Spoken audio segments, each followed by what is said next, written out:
m'a semblé que le thème des conversations se prêtait bien au projet et que le projet se prêtait bien au thème des conversations.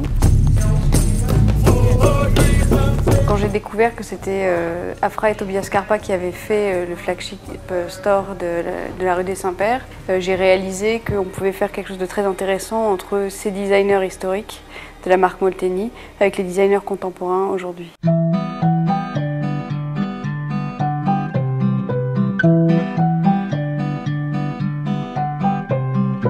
Quand on m'a dit, pendant la conversation, dans cet endroit dessiné par Scarpa, j'ai tout de suite tourné la tête et la première chose que j'ai vue, c'est le radiateur. Parce qu'on sent tout de suite, au premier regard, qu'il a été dessiné jusque dans ses moindres détails.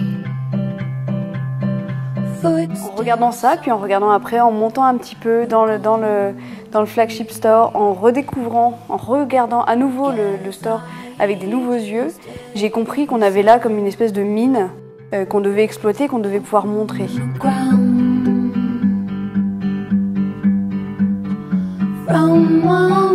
D'abord, il m'a semblé aussi intéressant de voir que Molteni faisait beaucoup appel à des architectes, ce qui n'est pas toujours le cas de toutes les marques. Et j'ai l'impression qu'on a encore le souffle des Scarpa, ou le souffle en tout cas des premières collections, qui inonde vraiment l'esprit de Molteni aujourd'hui.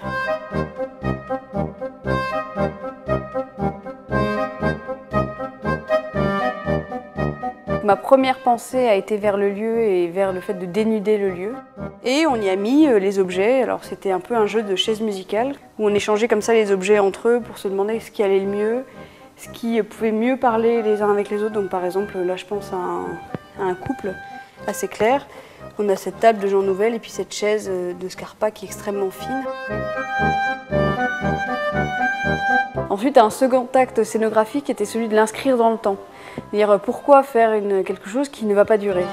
Et donc je me suis dit, bon, pour que ça dure, il faut qu'on puisse le dire, en parler et que ça reste. Et donc pourquoi pas faire une publication.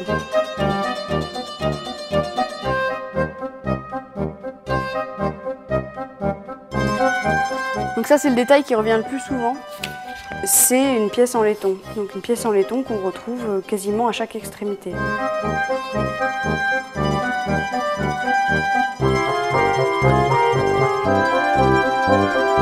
Et en fait, le dernier acte scénographique, c'est de évidemment mettre en scène les objets.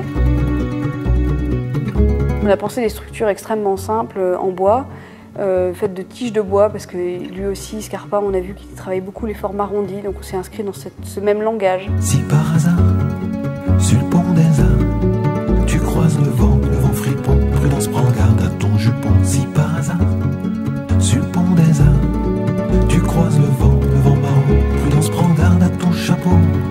Les gens foutraient, les gens propres, métis du vent furibond. J'ai l'impression que le design, c'est une synthèse de beaucoup de choses à la fois et que c'est finalement ce que je savais le mieux faire en fait. Essayer de mettre tout dans une même équation, une équation en plusieurs inconnus où tout à coup on essaye de gérer la technique, le confort, l'esthétique, etc. et travailler en synthèse, et je trouve que c'est le plus beau des challenges. Sorry.